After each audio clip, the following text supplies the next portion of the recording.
Hold on one. Yeah, absolutely. This. Check two, check. We're checking the levels. We're good there. Okay.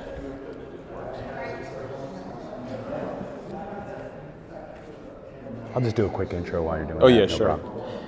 Hey, everybody, and welcome to an episode of Knocked Conscious.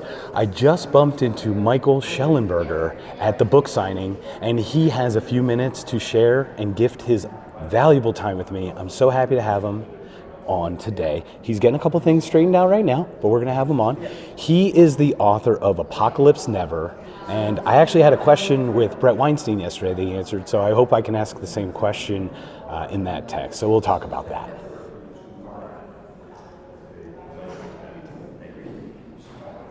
That guy's awesome. That's right. Ken's great. Hi. Hi, Michael. How are you? Good. Thanks so much for your time. Thanks for having me. Thanks. So, Apocalypse Never. Doom, gloom. All right.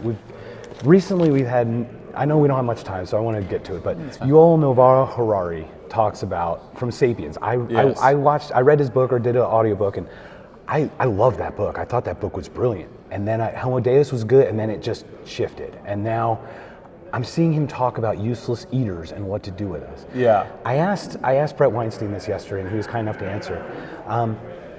Is he manufacturing the consent for us to accept the elimination of useless eaters? Is he just seeing the pattern of it, or is he actually pushing for this thing? I'm having a hard time with the context of where he's at on that. Yeah. I don't know. I mean, I've seen those clips too, and I was less. I thought his ideas were greatly overrated, but I don't know exactly what he's saying, so I don't know if he's been judged unfairly. But I think there's a broader issue he's getting at, which is that the number of people that are required to produce our food, our energy, and the products that we're wearing has been just drastically declined. 1.5% of the population is in farming, for example. Right. And not only that, we've had food sabotages, and a lot of food industry pieces break down in the chain. Right.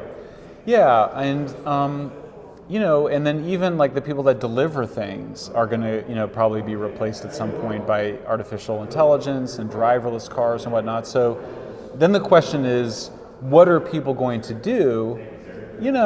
That's been a concern in Western capitalist societies for a couple hundred years, and we keep finding new things for people to do. So the Luddite concern that if we don't have jobs as weavers, then what's everybody going to do?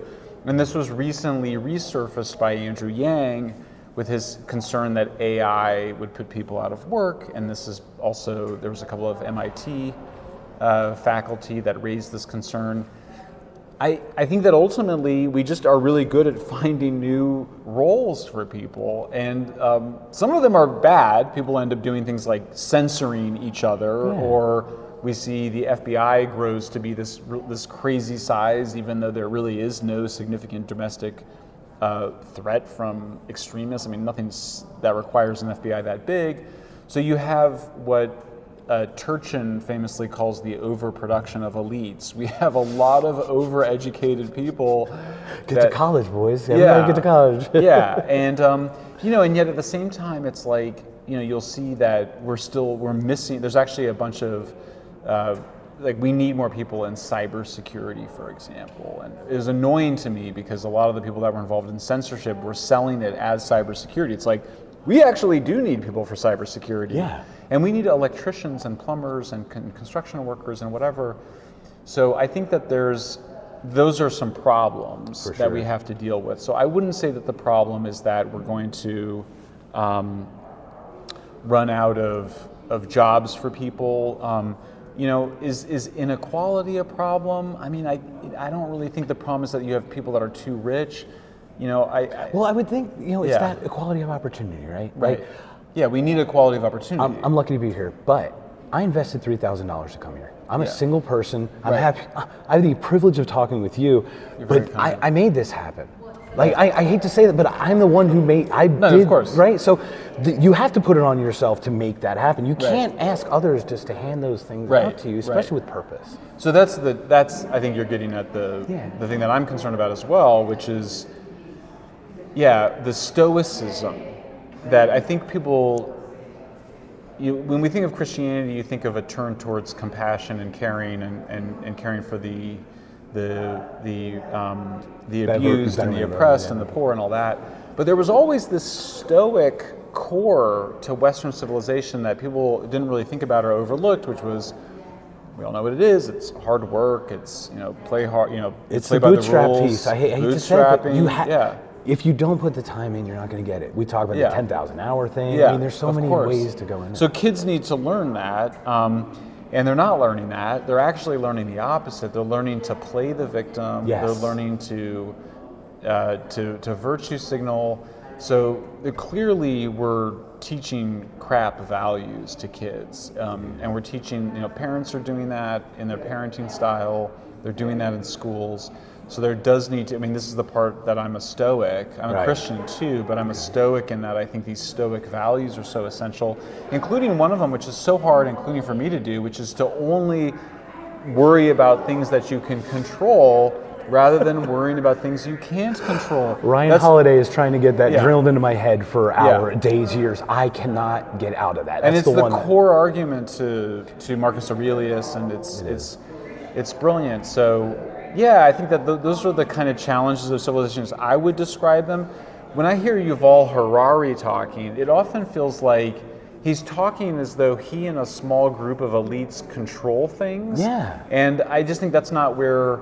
They do have too much control. There is a control element, but we've always had uprisings. There's been revolutions and uprisings all across history. No, I was with some activists in the Congo, of all places, which was in a terrible situation. I don't know if you knew that war is good for climate in the Congo. Oh, did you see that Atlantic no. article? Oh my gosh, I'll share it with you. So they actually had an Atlantic article.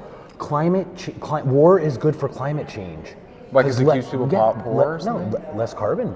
Less carbon footprints. Right? It's terrible. So they instantly changed it, but you can go back and you can see the original. So what they do, they put these ones out and then they rewrite them right away, and then they put them. It's unbelievable. So, please. So you're in the Congo. I was in the Congo, and they were saying, these local activists were saying, well, we need money to do a big march, a big protest march, and I was like, otherwise we can't do it.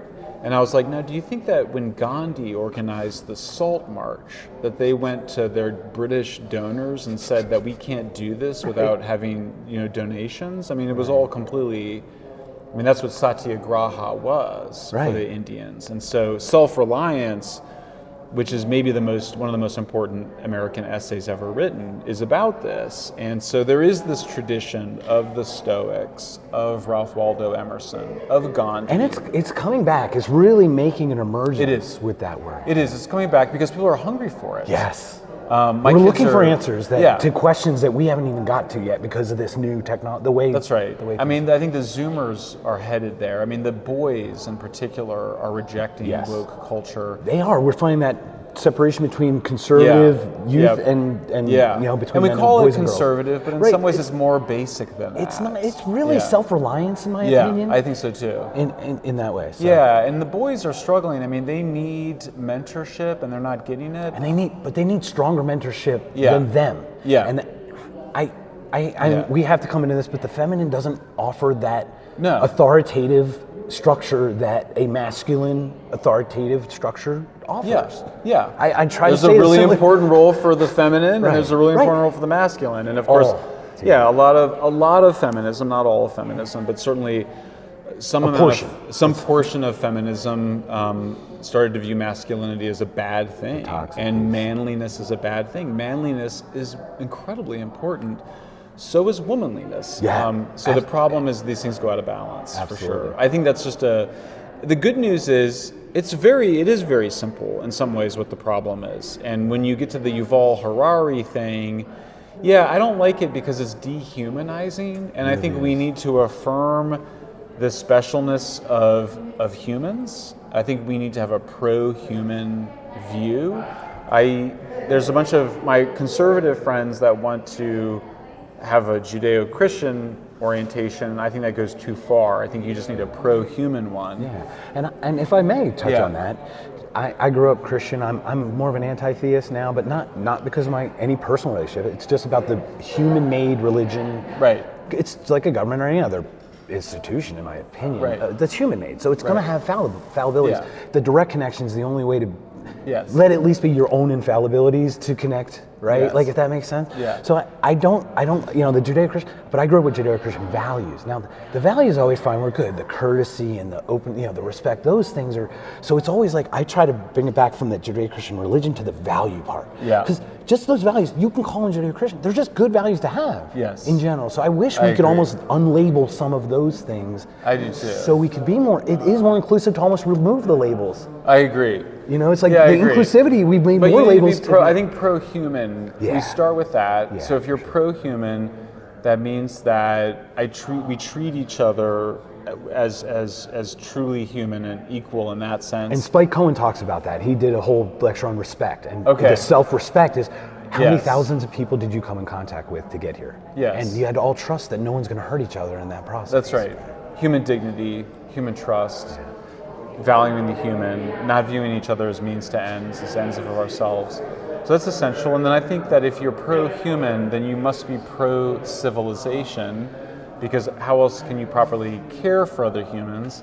And civilization requires, cheap energy, law and order, meritocracy, free speech, equal justice under the law, probably free enterprise if we're getting down to it. I think it requires psychiatric addiction care. It requires some structures, and that's not that complicated. And I think that actually every high school student can understand what's required.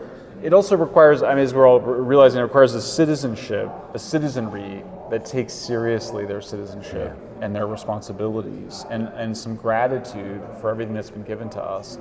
So I agree. I think that the narrowly political definition of our problems and the managerial approach, like the because if I think Yuval Harari, he's thinking, how do I as an elite manage this problem? Bill Gates wants to know how I manage this problem. And I know it's not to buy more farmland to create the potatoes for McDonald's. I'm pretty sure it's not for that. Yeah. Bill Gates they're obsessed with top-down solutions. They can't imagine that the solution is actually changing how we parent our kids. And it's unfortunate how he took that monopoly model of like in a business model, and then altruistically corporatized charity in some weird way. Right. Because we're finding some really behind the scenes things that are happening that he's pushing No, for sure. Well, we know that Bill Gates benefits from vaccine investments. The WHO investments, for example, and things for like sure. that. So I think it's I think credibility and trust in our elites and our elite institutions is at a new low point, and it's now accelerating with the collapse of the Democratic Party. Yeah. So in some ways, I'm very optimistic, but I also am aware of the famous quote from Antonio Gramsci, of all people, who says that he called it the interregnum between regimes is the most dangerous period. Yeah. So I think we're in a period of danger, to use a cliche, a period of danger and opportunity. I hate to kind of echo that, reading like the Annie Jacobson book. The one about the nuclear, you get 5 minutes to make a decision. Right. Once you see dots on a radar screen. Yeah. So that's a perfect example of that, where you're just like, it's accelerated now. Yeah. So thank you so much for your time. I know Thanks you so much. Once again, Michael Shellenberger, thank you. Thanks, Mark. I hope we get to talk again. Yeah, of course. My pleasure. Like I said, I've had some great conversations. I'm so grateful for the time. Thanks Thank you so much. Okay. Thank you. Thank you. Look forward to connecting. Yeah. Thank you. Good luck, brother. Thank you. Take care.